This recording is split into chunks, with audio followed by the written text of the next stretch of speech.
Hi കൂട്ടുകാരെ, പുതിയൊരു വീഡിയോയിലേക്ക് സ്വാഗതം. ഇന്ന് ഞാനേ ചോറ് കഴിക്കാൻ വേണ്ടിയിട്ടൊരു മുട്ടക്കറി തയ്യാറാക്കിയിട്ടുണ്ടായിരുന്നേ. തേങ്ങ വറുത്തരച്ചൊരു മുട്ടക്കറി തയ്യാറാക്കി. അപ്പോൾ അത് കൂട്ടുകാർക്കും കൂടെ ഒന്ന് ഷെയർ ചെയ്യാമെന്ന് വിചാരിച്ചു. അപ്പോൾ അതെങ്ങനെയാണെന്ന് നോക്കിയാലോ. അപ്പോൾ ഞാൻ അതിന് 4 മുട്ട ഞാൻ എടുത്തിട്ടുണ്ട്. അത് പുഴുങ്ങാൻ ഇട്ടിട്ടുണ്ട്. പിന്നെ തേങ്ങ വറുക്കണം. തേങ്ങ, പെരിഞ്ജീരകം, ചെറിയ ഉള്ളി, കറിവേപ്പില. അപ്പോൾ ഇത് ഇത്രയും നമുക്കതൊന്ന് വറുത്തെടുക്കാം. അപ്പോൾ തേങ്ങ വറുത്ത് കിട്ടിയിട്ട് അതിലേക്ക് നമുക്ക് പൊടികൾ ചേർക്കണം. അപ്പോൾ ഈ സമയം ഞാൻ മുട്ടക്കറിക്ക് ആവശ്യമായിട്ടുള്ള കഷ്ണങ്ങൾ, അതായത് ഉരുളക്കിഴങ്ങ്, 2 ഉരുളക്കിഴങ്ങ്, 1 സവോള, പച്ചമുളക്, കറിവേപ്പില ഇത്രയും വേകുന്നതിനായിട്ട് അടുപ്പത്ത് വെച്ചിട്ടുണ്ട്.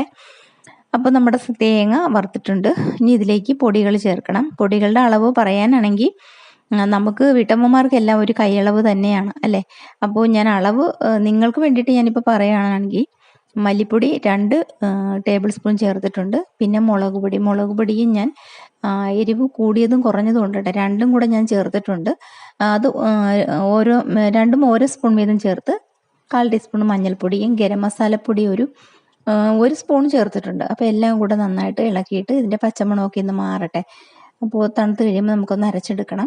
അപ്പോൾ നമ്മുടെ കഷ്ണങ്ങളെല്ലാം വെന്തിട്ടുണ്ട്. അതിലേക്ക് ഉപ്പും മഞ്ഞൾപ്പൊടി ഇട്ട് വേവിച്ച് വെച്ചതാണ്. അപ്പോൾ തണുത്ത് കഴിഞ്ഞപ്പോൾ ഞാൻ ആ കൂട്ടൊന്ന് അരച്ചെടുത്തിട്ടുണ്ടായിരുന്നു. അപ്പോൾ മുട്ട പുഴുങ്ങിയത് ഞാൻ 2ആയിട്ട് മുറിച്ച് വെച്ചിട്ടുണ്ട്.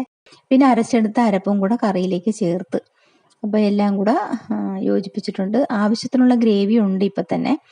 ഇനി ഇതിലേക്ക് നമുക്ക് നമ്മൾ മുറിച്ച് വെച്ചിരിക്കുന്ന മുട്ട ചേർത്ത് കൊടുക്കാം. അപ്പോൾ ഇതിലേക്ക് കടുക് താളിച്ച് ഒഴിക്കണമെങ്കിൽ ഒഴിക്കാം, പക്ഷേ ഞാൻ ചേർക്കുന്നില്ല. അല്ലെങ്കിൽ കുറച്ച് പച്ച വെളിച്ചെണ്ണയും കറിവേപ്പിലയും കൂടെ ഇട്ട് കൊടുത്താലും മതി. ഇനി കറി നന്നായിട്ടൊന്ന് തിളപ്പിക്കണം. മുട്ട ഇട്ട് കഴിഞ്ഞ് നന്നായിട്ടൊന്ന് തിളപ്പിച്ചൊക്കെ എടുക്കണം. അപ്പോൾ തന്നെ എണ്ണയൊക്കെ നന്നായിട്ട് തെളിഞ്ഞിട്ടുണ്ട്. നമ്മൾ തേങ്ങ വറുത്തരച്ച് ചേർത്ത കറിയല്ലേ, അപ്പോൾ എണ്ണയൊക്കെ നന്നായിട്ട് തെളിഞ്ഞ് വന്നിട്ടുണ്ട്. ലാസ്റ്റ് കുറച്ച് കുരുമുളക് പൊടിയും കൂടെ അതിലേക്ക് ചേർക്കുകയാണ്. അത് നല്ലൊരു ഫ്ലേവറാണ് ലാസ്റ്റ് കുരുമുളക് പൊടി ചേർക്കുന്നത്, മുട്ടക്കറിയല്ലേ. അപ്പോൾ ഇത്രയേ ഉള്ളൂ വീഡിയോ. കൂട്ടുകാർക്ക് വീഡിയോ ഇഷ്ടമായിട്ടുണ്ടെങ്കിൽ ലൈക്ക് ചെയ്യാനും ഷെയർ ചെയ്യാനും കമൻറ്റ് ചെയ്യാനും മറക്കരുത്. അപ്പോൾ ഞാൻ ചോറ് എടുത്തിട്ടുണ്ട്. ചോറിൻ്റെ കൂടെ മുട്ടക്കറി കൂട്ടി കഴിക്കാൻ പോവുകയാണ്. അപ്പോൾ നമുക്ക് അടുത്ത വീഡിയോയിൽ കാണാം. ബൈ.